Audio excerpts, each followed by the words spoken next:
70 ஆண்டுகளுக்கு மேலாக இரும்பு நுரையீரல் உதவியுடன் சுவாசிட்டு வந்த பால் அலெக்சாண்டர் தன்னோட 78வது வயசில் இருந்திருக்காரு. அப்படி என்ன இருக்குது இவரை பற்றி பேச வாங்க பார்க்கலாம். அமெரிக்காவில் வாழ்ந்து வந்த பால் அலெக்சாண்டர் இவர் தன்னோட 6வது வயசில் போலியோவால் பாதிக்கப்பட்டு கழுத்து கீழே உள்ள எல்லா உறுப்பும் செயலிழந்து இதனால் மூச்சு விடவே சிரமப்பட்டிருக்காரு. அப்போ எல்லாம் இதுக்கான ட்ரீட்மெண்ட் எல்லாம் ரொம்ப கம்மியாக இருந்துச்சு. ஹாஸ்பிட்டல் கூட்டு போனப்போ இவர் இறந்திருக்காருன்னு சொல்லியிருக்கிறாங்க. அப்போது ஒரு மருத்துவர் மட்டும் ட்ராக்கியாஸ்டோமி என்கிற ஆப்ரேஷன் பண்ணி ஐரன் லங் என்கிற இரும்பு நுரையீரல் பொறுத்து இவரை காப்பாற்றிருக்காரு. அதுக்கப்புறம் 18 மாதம் ட்ரீட்மெண்ட் முடிஞ்சு இரும்பு பாக்ஸுடன் உயிர் வாழ ஆரம்பிச்சிருக்காரு.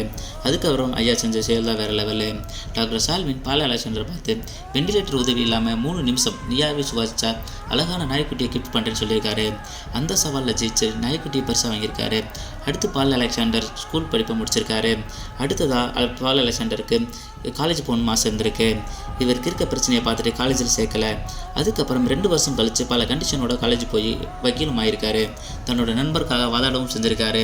அவர் கடந்த காலத்தை நினச்சி வருத்தப்பட வேண்டாம்னும் இப்பவும் தாமதமாகலன்னு நினச்சி ஆரம்பிக்க கற்றுக்கணும்னு சொல்லியிருக்கிறாரு.